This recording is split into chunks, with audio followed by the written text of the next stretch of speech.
a lot of sponsorship folks are terrific at selling and looking at those deliverables and what a sponsor wants. But how important is, I guess, that marketing background for you in aligning what both your team, whether it be a digital and marketing team, can deliver? I joke that sometimes I'm a digital divorce counsellor working between sponsorship and digital and getting that right. But do you think your marketing background, but also marketing lens helps that relationship to work?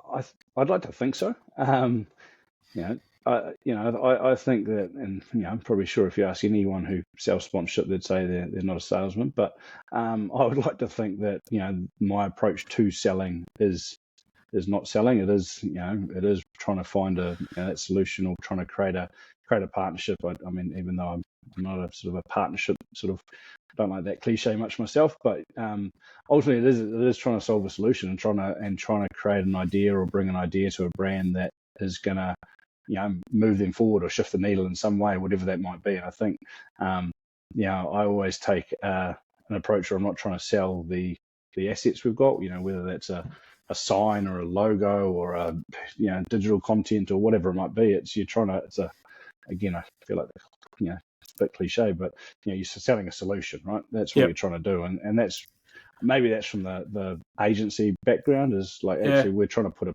pitch towards a brand, and we're just trying to find an answer to that to that challenge that they've got. And if that happens to be us, then it happens to be a digital solution or a branding solution or a staff engagement solution, whatever it might be, then that's what we're trying to do. And I've always been one to focus on answering that first, and then if once they're in and they're part of the club, you can grow that relationship and maybe sort of start spreading that further and further. I think when just going back to what you mentioned with working with the marketing team, and I think that's so important for us. Like, we've got a really strong marketing team. I think over the last, you've probably seen over the last couple of years with how our digital channels have just probably exploded. And for us, that's where that space is what so many of our partners want to be involved in.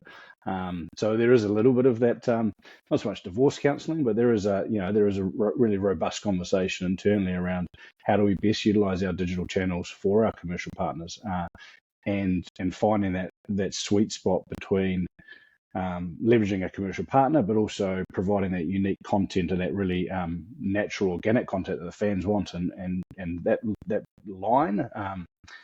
Probably from my side, I want to cross it more than the marketing guys will let me, but it just shows from probably the part of the success we've had over the last sort of 18 months. Well, as long as you stay in mediation and not get to the part of Correct. divorce counselling, it's the main thing.